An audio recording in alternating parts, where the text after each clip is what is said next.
다시 이제 처음에 말하려는 집행권은 플러스 집행문이 필요하다라는 이야기로 다시 넘어오는 것이죠. 집행문은 이 판결의 이제 대표적인 확정 판결에 공정적으로 집행할 수 있도록 부여하는 건데, 그 5-21에 이런 집행문의 필요성에 대해서 써놨어요. 시간적으로 판결이 확정되고 나서 집행까지 하는 사이에 시차가 있잖아요. 이 시차에 이 판결문이 그대로 그 채무자 피고가 채권자 원고한테 해야 될 의무의 이행이 그대로 변동 없었다라는 것이 확인돼야 이쪽 가서 해달라고 할 수 있는데, 그것을 확인하는 확정된 판결에 대해서 예를 들어 공증적으로 이렇게 해서 보내야 되는 거죠.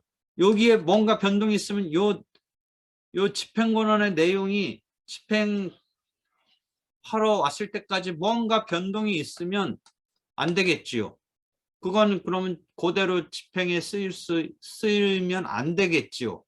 그러니까 집행함에 쓸 수 있다고 공증해 주는 게 집행문이다라는 것이죠. 모든 경우는 아니고 간이 신속한 것 때문에 빨리 집행하도록 해야 되는 거라면 그 부분 보면 이행공고결정 같은 건 집행문 부여 안 받아도 되고, 가압류 가처분 명령 등도 집행문 부여의 예외가 된다. 뭐 이런 이야기 있네요. 되겠죠? 이게 지금 어디랑 여러분이 연결돼서 이제 공부해야 되냐면, 민사소송법에서 기판력의 주관적 범위에 관한 것에서 218조의 변론 종결 뒤에 승계인의 범위를 따질 때, 즉 판결이 변론 종결시를 기준으로 판결이 내용이 정해졌는데, 이쪽 집행을 하려니까 요 피고와 요 원고가 그 뒤에 시간적인 흐름상 변동이 있을 때 반영하기 위해서, 즉 변론 종결이라는 판결의 내용이 담기는 이런 시점 이후에 승계 등이 이루어졌다면 을이 갑한테 갚아야 되는 것이 승계가 이루어져서 병으로 갔다면, 이 병한테 집행을 하기 위해서는 을이 갑한테 주라고 한 판결 내용을 갖고 병한테 가서 받으려면 뭔가 작업이 하나 필요해요. 다시 봅시다. 판결이 내려진 건 언제 기준으로 내려졌어요? 변론 종결시를 기준으로 판결의 내용이 정해졌잖아요. 그런데 그 뒤에, 그래서 기판력의 시적 범위도 있고 우리가 배우는 기판력의 주관적 범위 등을 배우는데, 민사소송법에서 여기 시간의 흐름이 있어서 시적 범위를 언제로 봐요? 기판력의 시적 범위 변론 종결시로 본다는 거죠. 그 다음에 주관적 범위, 변론 종결 후에 승계인, 이런 게 등장한다면 이쪽 정작 이제 시간에 어떤 갭이 있어가지고 집행을 하려고 한다면 이 갭을 메꿔줘야죠. 이런 변동이 없다면 이게 그대로 집행문이 부여돼서 오면 되는데 이 변동이 없다 있다를 지금 공증으로 해서 집행문을 부여하는데, 여기에 변동이 있을 수도 있는 거예요. 사람의 변동, 이 시간의 흐름상. 그러면 여기다가 그 변동을 반영해 주는 것에서, 요거는 을에서부터 갑이라고 하는 사람 간의 관계지만 병이라는 사람한테 승계가, 주관적 범위에서 승계가 이루어졌다면, 만약 병한테 가서 받으려면 을로부터 병으로 승계된 것이 반영된 그것을 승계 집행문이라고 그래요. 그러니까 단순한 집행문은 이 시점상 변동이 없다면 그냥 집행권원에다가 꽝 하고 단순하게 해서 보내면 되겠죠. 이 변동이 없다면. 근데 이 변동이 있다면 이걸로 해서 보내면 안 되고, 병한테 가게 하기 위해서는 을한테 내려진 판결이면 판결의 내용이 병한테 가서 미칠 수 있도록 하기 위해서는 갑을 간의 내용을 담은 것에 따른 단순한 집행문을 꽝 찍어 보내봤자 병한테는 할 수가 없어요.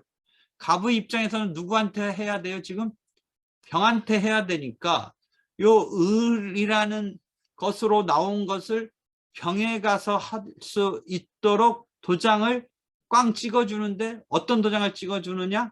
승계 집행문을 찍어달라고 해야 되는 거예요. 이해하겠어요? 승계 집행문. 그 다음에 집행문 중에는 지금 일단 조금 하나 가르쳐 줬어요. 그 다음에 이렇게 판결이 내려진 시점 이후에 무슨 조건부 판결 이런 게 있으면 이걸 집행을 하는 단계까지 왔을 때는 조건부 판결은 조건이 성취돼야 완결이 되는 거죠. 그러니까 이 시점에서 이 예컨대 대표적인 집행 권한인 판결문의 조건부 판결이었으면 이 부분을 확인해서 공증적인 문구를 꽝 찍어서 보내야 되죠. 그러니까 집행문이 그런 경우에는 어떻게 우리가 부르냐면 조건 성취 집행문이라고 불러요. 자, 집행문에는 그러니까 단순 그 다음에 승계 조건 성취 이런 집행문이 지금 설명되고 있는 거예요. 그러니까 승계 집행문 조건 성취 집행문은 그 상황에 뭔가를 더 반영해서 보내야 돼요. 단순 집행문은 그대로 가도 되는 거예요. 이해되겠죠? 단순. 그래서 단순이에요. 요거는 그런 것이 좀 더 완결적으로 돼야 집행할 수 있는 거죠. 조건이 성취돼야 집행할 수 있는 거고 승계인으로서 나타나야 을에서 을로부터 병으로 이 승계인 이런 것이 파악돼서 병한테 집행해도 된다고 꽝 찍어서 보내야지 집행을 할 수 있는 거죠. 집행문 개념 알겠어요? 알겠어요? 되겠죠? 그 집행문 봅시다. 집행문의 의 5-20 집행문의 의 5-20 됐죠? 그 다음에 집행문의 필요성과 급격하게 할 때는 그냥 집행문 없이도 갈 수 있는 예외가 있다. 5-21 그 다음에 집행문의 종류라고 해서 5-23은 단순 집행문 법원 사무관이 하는데 조건 성취까지를 따진다든지 승계 집행문 등의 경우에는 조금 복잡한 게 가미되는 집행문이죠. 그러니까 그런 것이 종류로서 나와 있네요. 그래서 집행문 부여기간이 나중에 보면 부여 절차에서 5-33을 봐봐요. 5-33 집행문 부여는 법원 사무관 등이 내어준다. 법원 사무관이 내어주네요. 판사가 아니라. 한편 집행증서의 경우는 공증인이 작성하는 것은 아까 공증인이 내어준다. 그런데 5-34 조건성취 집행문과 승계 집행문은 조금 더 추가적인 완결적인 이런 것을 파악해야 되니까 집행문 부여를 법원 사무관 등이 함에 앞서서 재판장의 명령이 있어야 된다. 재판장의 명령이 있어야 된다. 라는 것이죠. 그래서 그런 부여 기관이 법원 사무관 등인데 조건 성취 집행문과 승계 집행문은 그런 필요성이 조금 더 따져봐야 되는 필요성 등이 있기 때문에 부여 기관에 대해서 법관이 관여하는 이런 상황이지요. 다시 돌아와서 조건 성취 집행문은 조건을 성취. 그럼 그 박스표 하나 만들어줬죠. 근데 요거는 시험에 나와요. 변호사 시험에 집행법이 실제 시험범위 아니더라도 박스에 만들어준 게 뭐냐면 여러분이 사법연수원성의 교육일 때 이거 꼭 물어봐요. 즉 변호사 시험에도 물어봐요. 조건을 성취했을 때는 지금 집행문이 부여됐을 때 조건 성취 집행문 때문에 요 정지 조건으로 이제 어떤 권리가 발생하는 거죠. 이 조건 성취가 여기서 확인되는데 뭐 하나 앞에서 우리가 말했냐면 상환이행 판결에 있어서 원고 입장에서도 주고 받으라는 동시이행, 상환이행 이 경우에 앞에서 내가 한두 번 얘기했는데 이거는 강제집행을 개시하기 위한 요건이지 지금 여기 또 나오는데 이 집행문 부여 요건은 아니에요. 집행권한에다 집행문 부여받아서 강제집행하러 들어가는데 요 단계에서 자기가 줄 거 주고 받아야 되느냐의 판결 내용 같은 것에서 줄 거 줘야 되는 그 부분에 대한 거는 요 단계에서는 아직 체킹 안 돼요. 할 필요 없어요. 어디서 체킹되는 거냐? 집행을 실제 이제 가서 개시할 때, 집행문 부여받고 실제 이제 집행이 개시될 때, 그 박스의 집행 개시 요건 중에 두 번째, 그게 시험에 계속 나와요. 상환이행 판결에 있어서 채권자의 반대 의무의 이행 또는 이행의 제공이 집행법 41조 1항에 의해서 강제집행 개시의 요건이고 포인트는 이 집행문 부여 요건이 아니고 여기 집행 개시하기 위한 요건이다라고 지금 대비표를 만들었어요. 그런데 어떤 게 또 시험에 나오냐면 마찬가지 맥락에서 자 그럼 보자. 상환이행과 선이행의 차이는 여기서 구별해봐. 그 표 그려준 데에서 선이행 관계라면 어디 단계에서 체킹돼야 돼? 그 그림 박스에 집행문 부여 단계에서 체킹돼야 된다고 써놨지.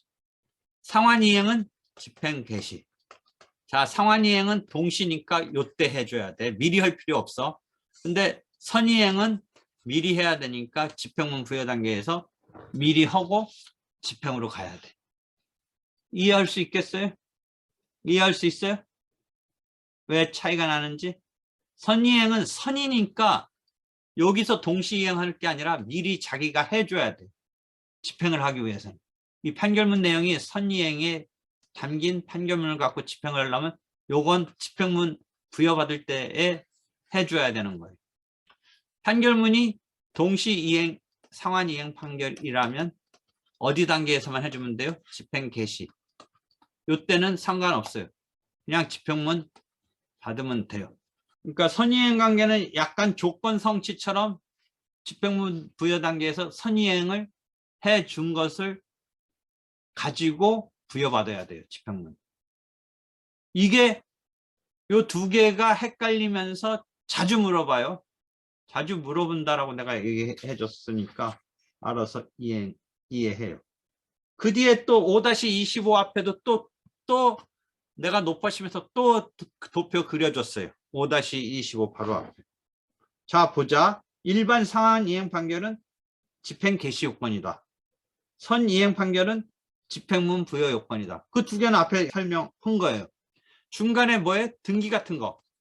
의사 진술을 명하는 판결은 계속 말하지만 판결이 내려지면 그 뒤에 실질적인 집행 절차가 없어요. 이전 등기 청구 소송 같은 거는 실질적인 집행 절차가 없어요. 가지고 가서 등기하면 돼요, 이제.